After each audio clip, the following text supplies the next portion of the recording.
That wraps up our 6 picks. We started out with 8 and traded up and used 2 of those picks and came out with 6 guys that we feel really good about. Guys that really hit us some good spots for depth, competition. All of the guys that we've added, again, are about the right stuff intangibly and from a personal character and a football character. Those are all the things that we strive to be about. And we feel like we added a really good mix of players that fit that mold that we're looking for. So excited to get to know these guys a lot better over these next couple of weeks. They'll report here in 2 weeks and start when the rookies start here 2 Mondays from now. And so we'll be excited to get them in the building and to mix them up with our veterans and get going from there. Zach, it seemed like some of the cores were, especially on that back end speed and then in other spots, position versatility. Was that coincidence or is that kind of a core tenet, for lack of a better term? A little bit of both. There's just some guys that we really liked that happened to be there, fit some of the versatility that's a good thing to have. And so at the end of the day, we're happy that they had it. The speed, certainly, that stood out as well. But those were guys that we were high on from the beginning, and we were happy that they were where they were at, and excited to get them over here. There's so much talent in every draft, and you probably have, when you get to a pick, 4 or 5, however many guys, they're all in that same tier. How often was intangibles the tiebreaker or the decider, or was it what would push people up? Did you see that consistently as you guys would go through the draft process? I think not when you're on the clock and not leading up to it. Those are the conversations that you have in the weeks leading up, and maybe to start a day. Hey, we got a couple picks here. Let's talk about these guys. Some of the character stuff could pop up at that point. But I think that's what Duke does a great job of, is ironing all those conversations out so that you're not all of a sudden getting new character developments while you're on the clock and having to sort through that. And so we're all on the same page when we're on the clock. Kind of on the same topic, how does character and intangibles help you win football games? It does, because they love the process. They love the grind. They're great teammates. They like to be coached. They understand how to take criticism. And ultimately, guys like that like winning, and they know all the things that come with it and what it takes to do it.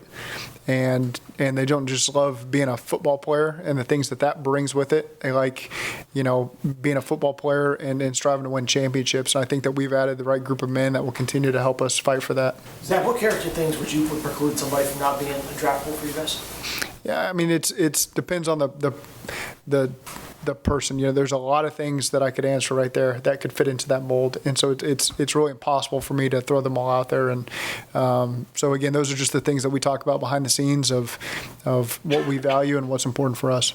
Players are getting bigger, faster, stronger. It's a universal thing. Every year it seems like you got 340-pound guys running 4.7s. Is just since you've been in the league, diet, nutrition, training. I mean, is it just you're seeing the development of these guys on a year-to-year basis? Sure, and those are things that we certainly track with these guys over 12 months. How they've handled their weight. Are they disciplined in that area? Are those going to be issues that we have to deal with at our level? And so again, that's a good example of really the football character of a guy. Is he disciplined with how he controls his weight, how he works out on his own? All that kind of stuff. Is he on time regularly, or does he have issues with that? Those are things that we investigate and ultimately have to feel good about before we take the player. Can you tell us a little bit about your 7th-round pick, Gunter? Yeah, Coastal Carolina really, fits some depth for us as will come in, initially as more of a DPR type guy, but we think he can really evolve and play some different roles for us. And so, he went to Coastal, went to NC State, came back to Coastal. I have not personally spoken to him, but the coaches that have, with Marion and Duff, really like his personality and feel really good about him. So speaking to him on the phone, I know he was really excited to be here. And so the reports are all that he's a tremendous kid. The staff there really enjoyed having him, and we think that he provides some value for us. In the 7th round, we're happy to get him there. What position did you say he was playing for all you? Well, he's got some flexibility there, but with his weight, he'll come in and be a defensive end, and you can move him around. But again, you guys love the versatility phrase that we've been throwing around these last couple of days. I think certainly he's got some of that for us. DPR, was that designated pass rusher? Is that the acronym? That's the outside linebacker position, defensive end, DPR. Ultimately, those guys are in a room and they got to learn all that stuff, and that's kind of an area for us. So it seemed like it just fell defensive heavy in the draft, Zach. I mean, your thoughts on why you spend so much capital on defense? Just, the value that was there, and again, there was, I think, value with the players that were there fit with the need. So, you always hear people ask, are you taking best player available, or are you taking for a need? Well, we felt the combination was there that really hit us at the right spots over the course of the draft. And so, again, really content with the players that were there when we took them. Certainly could have gone into the draft. If you told me there had been more offensive players taken, it wouldn't have surprised me, because there were some good ones there. But ultimately, there was the right defensive players there that we really liked and had good grades on and felt like they were a good fit for us. How different did this draft feel to you, Zach, knowing what you just did last season, knowing what your roster is now, coming off that run of the Super Bowl? How different did this draft feel? Well, we don't have the starter needs that maybe we felt like we've had in the past. And so, you can find the right fits, and you don't feel like you have to reach because you got a huge hole there. It is different picking at the ends of the rounds, certainly, because, you can see 20 picks above you. There's some players you got high grades on and they get snatched up, or maybe in years past, you could have gotten those guys. But again, we feel really good about the 6 that we're adding here. And if you told me on Wednesday that this was how it was going to shake out, I think that Duke, everybody upstairs would have been really happy with adding these 6 players to the mix if you told us a couple days ago this is how it's going to play out. Not that offensive linemen aren't skilled athletes, but the fact that the only offensive player taken was a lineman, no skill position players taken in an entire draft. I mean, did you expect that going in? Did you think it might shake down that way? That was hard to predict. But certainly we're happy with the one that we got on offense. 4-time national champion, comes from a program that's done some incredible things, as solid as any program in the United States. He's about all the right stuff. He's a football guy. I think you heard Frank and Brian get up here and talk about him. We're really impressed by him and really happy that we were able to add him to the mix. And he'll be able to come in there and compete. Just kind of following up on that question, I think a position a lot of us thought you guys might address is the tight end position. Did you guys feel, is that because you guys feel so good about Hayden and Drew that you didn't feel like you needed to add another one? Where are you at with your tight end group? I think it's always good to add competition there, especially at those third spots. We do feel really good about Drew and Hayden. There's a reason we've drafted Drew, and he's played a lot for us these last couple of years. And adding Hayden, we've got high expectations for him. I think you're always looking to add competition to the mix there in that group. We didn't happen to do it in this draft, and so that's just the way we went. We found value at other positions and selected those players instead. With 6 picks, which is kind of a small class, how does that impact undrafted free agents? Do you have to go out and get a lot of them? A lot of them for that. Yeah, that's why I'm going to sit here as long as I possibly can and let everybody upstairs deal with all that. But yeah, there's lots of room for these undrafted guys, and historically, there's been great opportunity here. I know none of them are going to watch this sales pitch I'm throwing out right now, but just historically, a lot of those guys have come in and performed for us well in training camp and made the team. You look at Stanley, Damian Willis, Alex Erickson, Josh Tupou. There's a million of them you can name that have found homes here and had good careers here and opportunity. And so, again, we're very hopeful that we'll find a couple more in this mix of guys. Is that where you might get your wide receiver, tight end type guys, to maybe round things out a little bit? We're certainly going to try. It's always interesting. That would be the reality show, is starting now, in a war room with the coaching staff and the scouts on the phones, and that's if Roger's listening, that's the pitch right there for a nice 30-minute reality TV show, is immediately after the draft. The wide receivers and tight ends, where we thought maybe you thought you would add some, is that something where now you go look into free agents, veterans that are still out there, where you guys kind of revisit those positions now and with that now at this point? We always have a target number for training camp that we want to carry. And so however we fill that, whether it's through college free agency, okay, you don't get it done in college free agency, then you evaluate what's out there so that we have our number that we want to carry to camp. So it's not something you immediately overreact to one day after the draft. We'll talk through it, and we don't get on the grass with our players here for 2 weeks. Even then, it's not what it was 10 years ago, and some of the 11-on-11 stuff that we're doing. So it's not quite the rush to make sure that you got all those positions filled. So we'll take our time and make sure that we're adding the right people. What's the challenge like as you're building a roster when you see the talent of wide receivers, the way the teams are stacking offense? It's kind of like y'all are What's the challenge in building a defense that's able to go out and win NFL games when the offenses are as good as they are in the modern? Well, I think we value smart players for sure, and we feel like on our defense, we have the talent to compete for championships, but just the overall football intelligence of our group is. As you guys will be around them, you guys and ladies will be around them here in the next couple of months and get to know them better now that COVID's kind of done. I think you all already know this, but it's a very smart group from top to bottom. And so we value that. We think that matters. That matters in terms of just getting lined pre-snap and making the right adjustments post-snap. And so when you're combating that with the talent that's on the other side of the ball, when you got guys that can play fast and confidently and communicate, that gives you an added advantage there. And we place a lot of value on that. And we've got those guys from top to bottom on our defensive roster. Jeff, I know you were trying to get one earlier. Okay. 5 defensive players drafted, and you look at all of them, and they all seem to have ran well, tested well, 3-cone, all of that stuff, had high numbers for the most part. Is that a big factor when you're looking at getting the defense that you want and that you guys envision? It's just part of the puzzle. We feel like on tape they're really good football players also, and who happen to test well as well. So just that combination from hearing from the scouts that scout that area, the scouts that do the crossovers and cross-check some of those positions, the guys we've added, we felt like we got good opinions on those and had good conversations to where we feel like they fit our need for us and can bring value.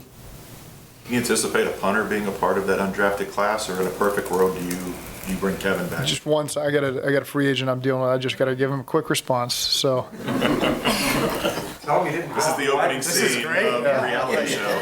Tell me you didn't draft the wide receiver and a tight end. That's the best pitch. Is it a punter? You have a position? Okay, sorry. No, go ahead. No, do you anticipate a punter being a part of that undrafted class, or in a perfect world, is it Kevin coming back to compete with Drew?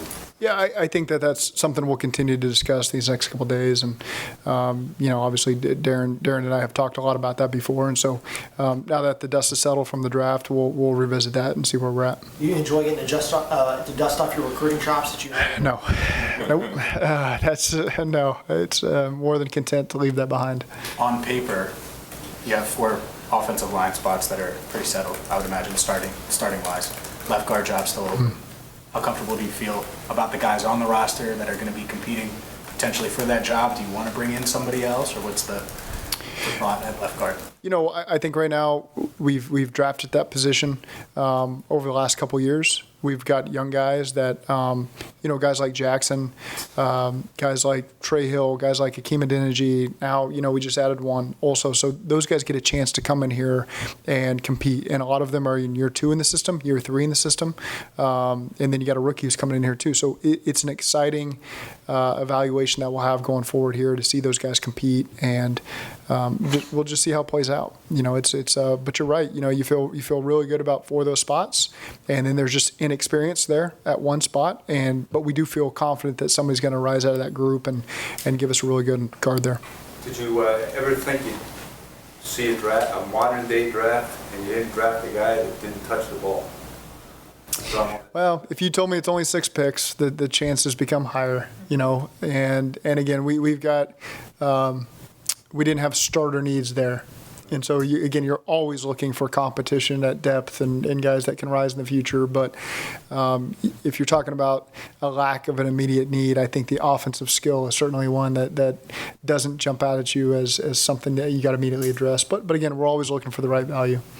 As you guys get into phase 1 of movie, I'll start Monday. What's kind of the biggest things you'd all be trying to do and establish before you get that 2 weeks where you're on the field? The first, just get guys back in the building, get them back in the mix of our process of getting the 2022 season underway, and then just reestablishing the chemistry. Guys have been separate for several months. Time to decompress from our last game. There's a lot of new bodies that are going to jump in the mix here. And so, again, to start to establish that chemistry that's been so important to us recently, I think I know that's the primary goal here in these first 2 weeks, getting guys in. And I I'm not going to give you names. I don't know all the names, but I'm sure it's not going to be 100% attendance right out the gate, because we're just really running and lifting. And some guys have pretty good routines on their own. We'll be on the field in 2 weeks. And I expect the attendance probably to increase at that point. Again, it's all voluntary, but just what our guys have been about these last couple of years, I know that we've typically had pretty good attendance there. Zach, I know it's early, but when the guys get back in the building, do you have some sort of this is how close we were, and this is how close we are to getting back there again? There will be a message that's just very particular to this season, and again, I won't reveal that right now, but that'll be what the team meeting's about Monday. We'll have a team meeting and then let these guys run and lift these next 2 weeks and then really hit the ground running as more collaborative team stuff as we get on the field for phase 2, whatever that is, May 15th or whatever that date is. And we'll have a lot more meetings that take place and kind of gear us towards next year then. As you've kind of crafted that message for what it's going to be, have you spoken to any coaches around the league that have been in a similar situation that have given you some advice on how to navigate this offseason when you're coming off from a loss? Sure. I think there's I'm lucky, got a lot of great resources who have been in all types of situations, a lot of veteran coaches, some on staff, some not on staff, and so feel very comfortable about how to approach next year.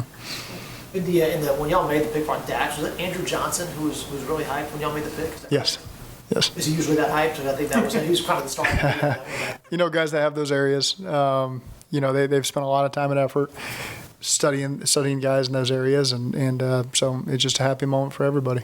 His first rounder, so it's kind of a good moment for him. Yeah, it's our first rounder, But it's good when guys have conviction on players, and certainly we all had conviction on Dax, so that was one that we all felt very comfortable with. I know he was tired, but how did it go having him here in the building? Great, very very confident, great personality.